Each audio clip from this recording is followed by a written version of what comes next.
नमस्कार। शाम 7 बजे की बड़ी खबरों से शुरुआत करेंगे। आज बजट सत्र के पहले दिन सीएम योगी आदित्यनाथ ने समाजवादी पार्टी पर भाषा को लेकर करारा वार किया है।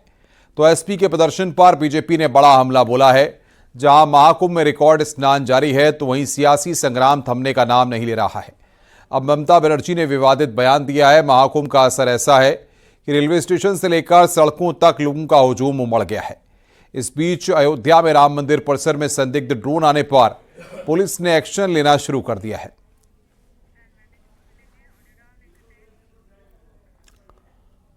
बड़ी खबर आ रही है सुल्तानपुर मकान हादसे में। बड़ी खबर, हादसे में मृतकों का आंकड़ा बढ़ा।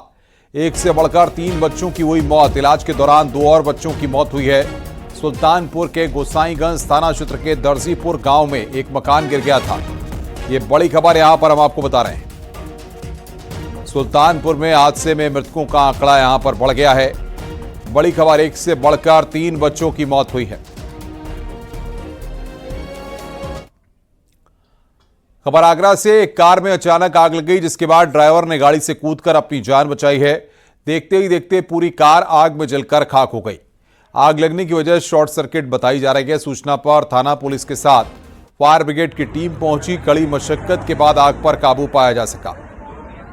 दूसरी खबर सोनभद्र से है, जहां पर प्रयागराज से वापस आ रही त्रिवेणी एक्सप्रेस ट्रेन में आग लग गई। आग लगने की घटना से अफरा तफरी का माहौल बन गया। समय रहते ही आग पर काबू पा लिया गया। किसी तरह की कोई जनहानि की खबर नहीं है।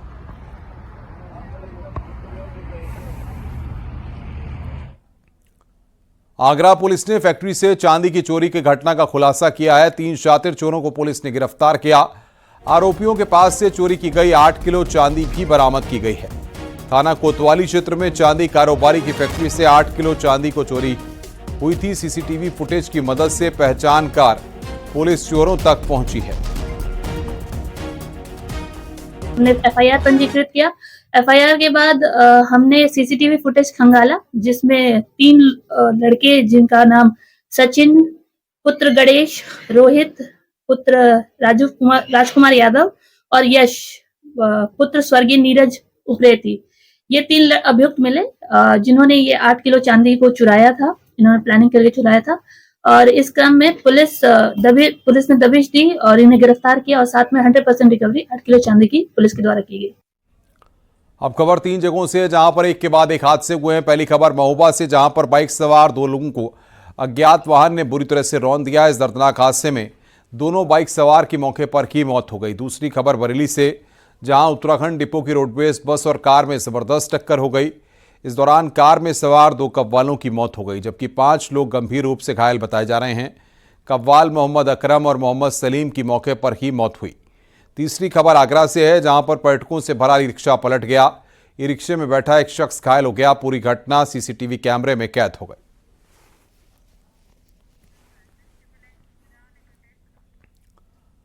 बलरामपुर पुलिस ने फर्जी तरीके से आधार कार्ड बनाने वाले गिरोह का भंडाफोड़ किया है। पुलिस ने 11 जालसाजों को गिरफ्तार किया है। इन जालसाजों का नेटवर्क भारत नेपाल के सीमावर्ती इलाकों तक फैला हुआ है। ये जालसाज एनीडेस्क एप्लीकेशन के जरिए लोगों से संपर्क करते थे। फर्जी तरीके से आय, जाति और निवास प्रमाण पत्र के साथ साथ आधार कार्ड बनवाने के लिए नेटिव नाम के एप्लीकेशन का इस्तेमाल करते थे। पुलिस ने आरोपियों से लैपटॉप और कई इलेक्ट्रॉनिक डिवाइस बरामद किए हैं। आधार कार्ड बनाने वाले गैंग का पर्दाफाश किया है और इसमें पुलिस ने 3 जगहों पे थाना हरैया क्षेत्र में रेड करके सारे इक्विपमेंट, मैं लैपटॉप, मैं अभियुक्त बरामद किए और उनको गिरफ्तार किया गया। और उनके निशानदेही पे जनपद सिद्धार्थ नगर में रेड करके वहाँ भी ऐसे ही फर्जी आधार कार्ड और जाति प्रमाण पत्र और निवास प्रमाण पत्र बनाने के लोगों को मैं उपकरण गिरफ्तार किया गया। अंबेडकर नगर में मंदिर के गुंबद पर एक मंदबुद्धि शख्स के चढ़ने के बाद घंटों हंगामा मचा रहा। शख्स को मंदिर के गुंबद से नीचे उतारने के लिए काफी मशक्कत करनी पड़ी। शख्स को नीचे उतारने के बाद उसे इलाज के लिए जिला अस्पताल भेजा गया। पूरा मामला हाइडल परिसर में स्थित हनुमान मंदिर के गुंबद का बताया जा रहा है।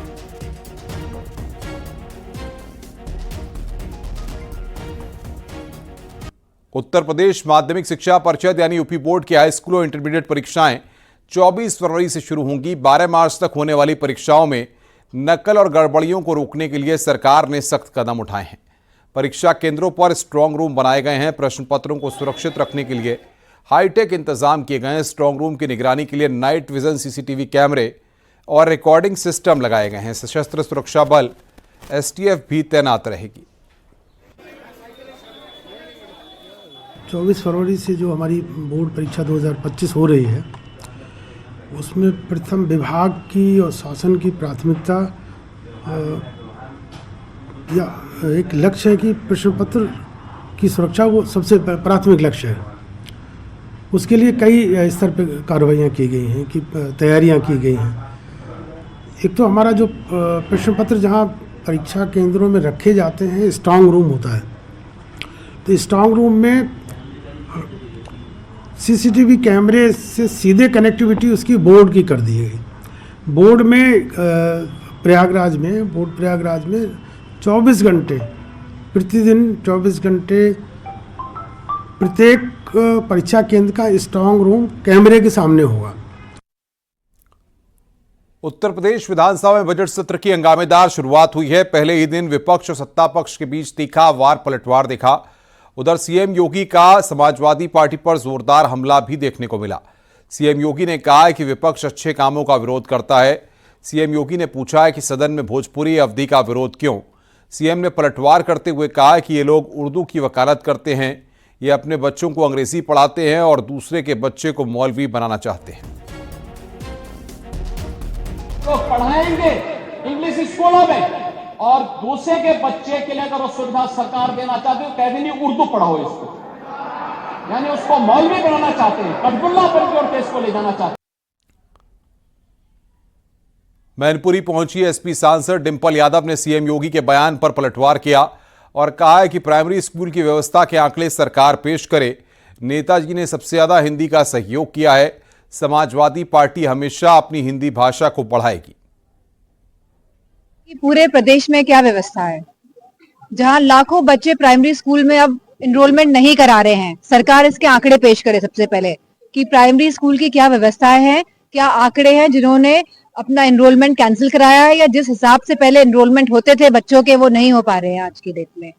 और जो बात कह रहे हैं कि हम किसी भाषा विरोधी है, तो बताइए, नेताजी ने सबसे ज्यादा अगर अपनी मातृभाषा हिंदी का सहयोग भी किया, उसको आगे बढ़ाने की बात अगर किसी ने की तो आदरणीय श्रद्धेय नेताजी ने की। और समाजवादी पार्टी हमेशा इसका साथ देती है और अपनी भाषा को आगे बढ़ाने के लिए हम कुछ भी करेंगे। वहीं मुख्यमंत्री के बयान को लेकर विपक्ष के नेताओं ने पलटवार किया है। सरकार के मंत्री दानिश आजाद ने सीएम के बयान का समर्थन किया है। देखिए, जिस पार्टी ने सिर्फ धर्म को ही आधार बना लिया है कि धर्म पे ही राजनीति करेगी, उसके लिए इस तरीके की भाषा का प्रयोग करना कोई नई बात नहीं है। और विधानसभा में विभिन्न, चाहे वो अवधी लैंग्वेज हो, चाहे वो बुंदेली खंड हो, और बहुत सारी लोकल लैंग्वेजेस जो है उसको हम स्वीकारते हैं और हम बहुत खुश हैं उसके लिए, क्योंकि बहुत सारे विभिन्न समाजवादी पार्टी के विधायक भी उन जिलों से आते हैं और वो अपनी बातों को अच्छी तरीके से रख पाएंगे। समाजवादी पार्टी का हमेशा दोहरा चरित्र रहा है। आज सदन में जो नई व्यवस्था लागू हुई, जिसमें उत्तर प्रदेश की क्षेत्रीय भाषाओं को भी प्रमोट किया गया, अवधी है, भोजपुरी है, ब्रिज है, तो ये तमाम जो भाषाओं को प्रमोट करने के लिए जो काम योगी सरकार ने किया है, बहुत ही अभूतपूर्व है। लेकिन इस पे भी समाजवादी पार्टी का ऑब्जेक्शन ये साफ जाहिर करता है कि निश्चित तौर पर समाजवादी पार्टी, चाहे सांस्कृतिक विरासत को आगे बढ़ाना हो, चाहे हमारे समाज को आगे बढ़ाना हो, चाहे समाज के विकास को आगे बढ़ाना हो, हर जगह समाजवादी पार्टी विरोध करके अपने उत्तर प्रदेश का जो हानि है। हमारा विरोध जो है वो अंग्रेजी भाषा को लेकर के है। सदन की कार्यवाही के अंदर इस बात से नहीं इनकार किया जा सकता है कि अंग्रेजी भाषा एक इंटरनेशनल लैंग्वेज है और सब लोग आज की तारीख में, हर चाहे वो कोई भी अभिभावक हो, अपने बच्चों को वो तालीम देना चाहता है। पर सदन की कार्यवाही में उसको आधिकारिक बनाया जाए, इससे शिक्षा का कोई लेना देना नहीं है। हम सदन की कार्यवाही की भाषा की बात कर रहे हैं और उस पर चर्चा होनी चाहिए। उस पर अगर इस तरह की टिप्पणी आए तो वो दुर्भाग्यपूर्ण। वहीं सीएम योगी के बयान को लेकर मौलाना शहाबुद्दीन रजवी बरेलवी का बयान आया है। रजवी ने सपा नेता माता प्रसाद पांडे पर पलटवार करते हुए कहा कि भाषा कोई भी हो उसको सीखना चाहिए, भाषा से बैर रखना ठीक नहीं है। उत्तर प्रदेश विधानसभा में सपा के नेता माता प्रसाद जी ने अंग्रेजी भाषा का विरोध किया है। ये उनका विरोध बेतुका है और किसी भी भाषा का विरोध नहीं करना चाहिए।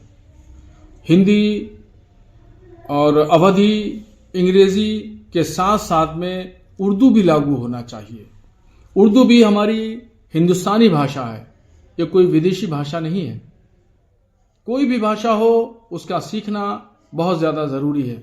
यहां तक कि मैं कहता हूं कि संस्कृत भी सीखना चाहिए और हर भाषा का ज्ञान होना चाहिए। संभल से खबर है, पूर्व कांग्रेस नेता प्रमोद कृष्णम का ओवैसी पर हमला। संभल के कुछ अपराधियों को ढूंढा जा रहा। ओवैसी संभल में पलायन की फिक्र न करें, संभल के लोगों में बहुत सुकून है। ओवैसी से चाहें तो पलायन कर सकते हैं, कल की धाम की ओर से खर्चा दिया जाएगा। तो प्रमोद संभल में कुछ अपराधी हैं जो फरार चल रहे हैं, उनको ढूंढा जा रहा है। बाकी कोई शरीफ आदमी संभल से पलायन नहीं कर रहा। असदुद्दीन ओवैसी को पता नहीं ये कौन जानकारी दे रहा है। हो सकता है उन्हें ये जानकारी ISI से मिल रही होगी। असदुद्दीन ओवैसी साहब को मैं गुजारिश करना चाहूंगा कि वो संभल के लोगों के पलायन की फिक्र ना करें। संभल में बहुत सुकून है। अगर पलायन करना ही है तो खुद पलायन कर जाएं, कहीं भी कर जाएं, पाकिस्तान चले जाएं, तालिबान चले जाएं, सीरिया चले जाएं। और अगर वहां जाने का कोई खर्चे का इशू है तो कल की धाम की तरफ से उनके खर्चे का इंतजाम भी करा दिया जाएगा। महाकुंभ को लेकर अखिलेश यादव का बयान सामने आया। महाकुंभ की डेट बढ़ाई जाए, बड़ी संख्या में लोग बाकी रह गए, सबको स्नान का मौका दे सरकार। जो लोग बाकी रह गए उन्हें भी स्नान का मौका दे सरकार। पहले महाकुंभ 75 दिन का होता था। 70 करोड़ लगभग लोग स्नान कर चुके हैं। हम तो कहेंगे बहुत सारे हमारे बुजुर्ग लोग अभी भी स्नान नहीं कर पाए, पुण्य कार्यक्रम में नहीं शामिल हो पाए हैं। हमारे बहुत सारे पत्रकार साथी भी नहीं स्नान कर पाए हैं। उनकी भी इच्छा है कि आखिरी में वो भी स्नान कर लें। तो सम्राट हर्षवर्धन ने जो शुरू किया था वो 75 दिन का होता था कुंभ। हम तो चाहेंगे कि बुजुर्गों के लिए जो अभी नहीं पहुंच पाए हैं और कुछ हमारे पत्रकार साथी स्नान नहीं कर पाए, इनके लिए कुंभ की तारीख और बढ़ाई जाए। महाकुंभ को लेकर ममता बनर्जी ने विवादित बयान दिया है। पश्चिम बंगाल विधानसभा में बोलते समय ममता बनर्जी ने महाकुंभ को मृत्यु कुंभ बताया है। ममता बनर्जी ने कहा कि महाकुंभ में वीवीआईपी लोगों को विशेष सुविधा मिल रही है, जबकि आम लोग परेशान हो रहे हैं। মহাকুম্ভ আমি নাইবা বললাম, ওটা এখন মৃত্যু কুম্ভ হয়ে গেছে। মহাকুম্ভ আমি নাইবা বললাম, ওটা এখন মৃত্যু কুম্ভ হয়ে গেছে। महाकुंभ में पवित्र स्नान का बड़ा रिकॉर्ड, आज 1 करोड़ 15 लाख लोगों का स्नान। महाकुंभ में श्रद्धालुओं के पहुंचने का सिलसिला लगातार जारी है। अब तक करीब 56 करोड़ लोगों ने स्नान किया है। बड़ी खबर यहां पर हम आपको बता रहे हैं, अब तक करीब 56 करोड़ लोगों का स्नान यहां पर हो चुका है।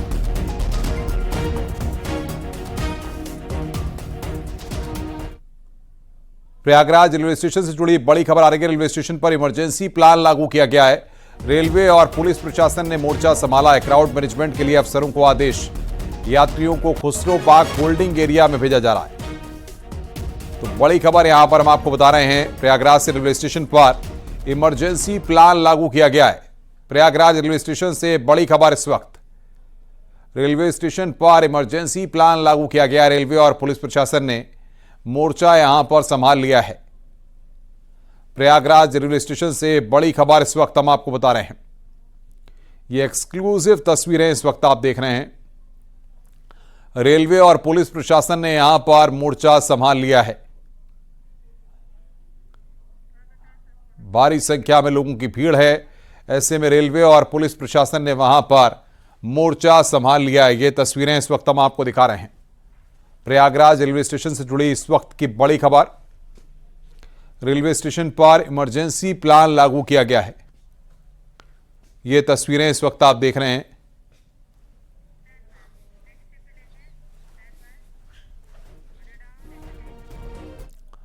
वहीं अखिलेश यादव के महाकुंभ मेले के दिन बढ़ाए जाने को लेकर प्रयागराज के डीएम का बयान सामने आया। उन्होंने कहा कि महाकुंभ मेले का एक्सटेंशन नहीं, अफवाहों पर ध्यान न दें। सोशल मीडिया पर तैर रही अफवाहों पर डीएम प्रयागराज ने स्पष्टीकरण दिया है। शासन और प्रशासन की ओर से मेले का एक्सटेंशन का कोई प्रस्ताव नहीं है।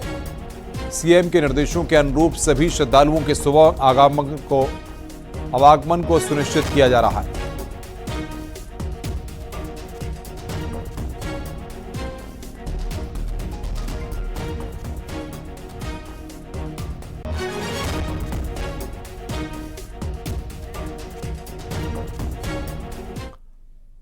प्रयागराज के साथ वाराणसी में भी आस्था का सैलाब उमड़ा है। लाखों श्रद्धालु वाराणसी में इन दिनों दर्शन के लिए पहुंच रहे हैं। पलट प्रवाह का खास दबाव वाराणसी के कैंट रेलवे स्टेशन पर भी देखा जा रहा है। हालांकि भीड़ को डाइवर्ट करने के लिए रेलवे प्रशासन लगातार मुस्तैद बना हुआ है। लेकिन आप जानते हैं जैसे कैटेगरी 1 स्टेशन है, इसका एवरेज जो फुटफॉल है 1 लाख रहता ही है, तो 1 लाख के अनुसार तो रहता ही है। लेकिन अभी जो भीड़ है 4 से 5 गुना बढ़ गई है। इसीलिए आप देखेंगे 3 लेयर यहाँ प्रोटेक्शन लगा हुआ है। इनर लेयर, मिडिल लेयर को एक्टिवेट कर दिया गया है। मिडिल लेयर एक्टिवेट का मतलब है कि ये पूरे जो हम जहाँ खड़े हैं ये एरिया को बचाना है, और साथ में जो आपको देखेंगे जो बाहर है स्टेशन के बाहर, उसको भी हमने ओपन होल्डिंग एरिया बना दिया है।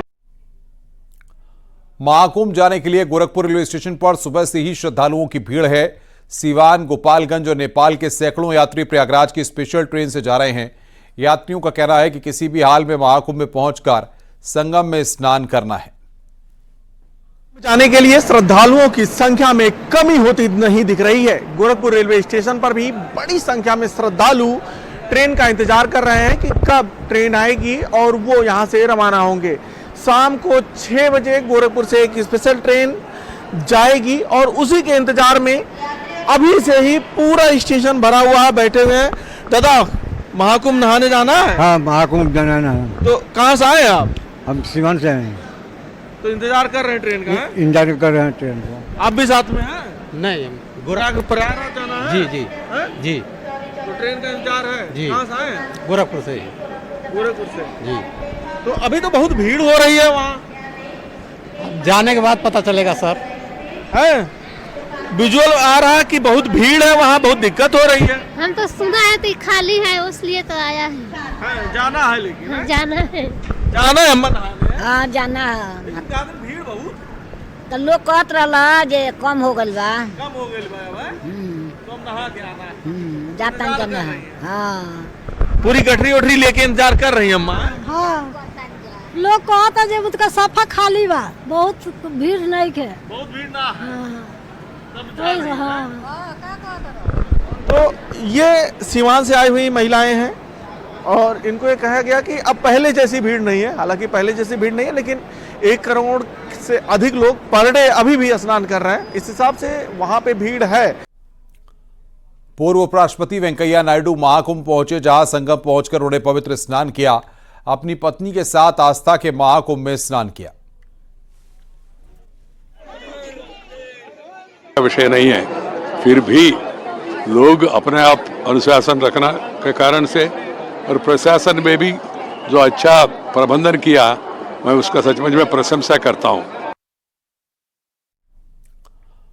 वहीं केंद्रीय मंत्री प्रहलाद जोशी ने महाकुंभ पहुंचकर संगम में स्नान किया। केंद्रीय मंत्री प्रहलाद जोशी ने कहा, भारत का जो सनातन धर्म है और उसमें श्रद्धा रखने वाले लोग हैं, उनके लिए यह बहुत अलौकिक अनुभव है। इतनी बड़ी संख्या में करोड़ों लोग यहां आ रहे हैं। प्रधानमंत्री नरेंद्र मोदी के नेतृत्व में उत्तर प्रदेश के मुख्यमंत्री योगी आदित्यनाथ ने जो व्यवस्थाएं की हैं, वो अद्भुत और अकल्पनीय हैं।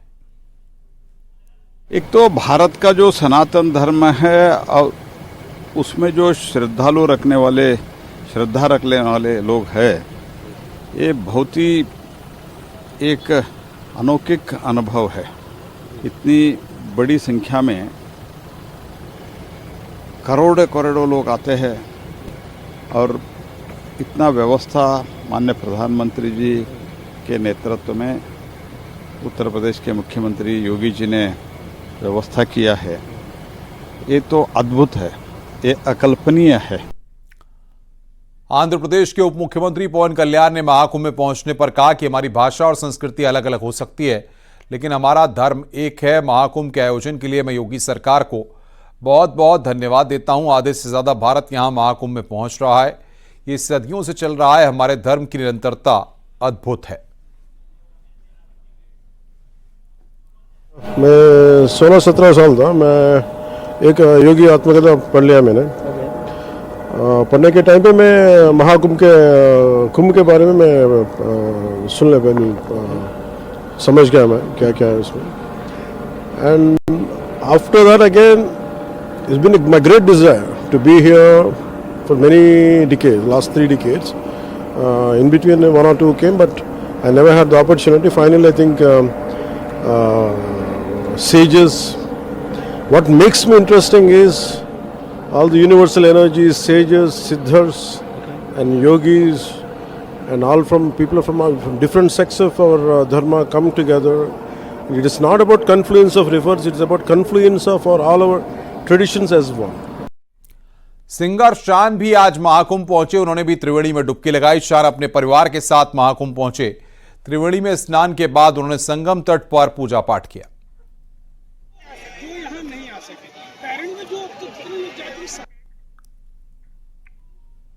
खबर अयोध्या से है, जहां पर काशी तमिल संगमम के तहत आज तमिलनाडु के 200 श्रद्धालु अयोध्या पहुंचे, जिनका अयोध्या में भव्य स्वागत किया गया। काशी तमिल संगमम के श्रद्धालु काशी से सर्वप्रथम प्रयागराज में स्नान कर दर्शन पूजन किया और फिर अयोध्या पहुंचे, जहां रामलला और हनुमानगढ़ी के साथ साथ सरयू नदी में स्नान करके दर्शन पूजन किया। इस दरमियान अयोध्या पहुंचे मेहमानों का भव्य स्वागत किया गया। अयोध्या पहुंचे तमिल के मेहमान भी अपने स्वागत से अभिभूत दिखे और उन्होंने जय श्री राम के नारे भी लगाए। Feel very happy and we feel very proud and happy, and my gratitude to Modi ji and Yogi ji for arranging this trip for us. जी बहुत अच्छा लगा, हृदय आनंदमय हो गया, भगवान श्री राम का दर्शन हो गया, जीवन धन्य हो गया। हम काशी से रामेश्वरम और तमिल संगम से आए हैं। काशी तमिल संगम के द्वारा यहाँ आए हैं।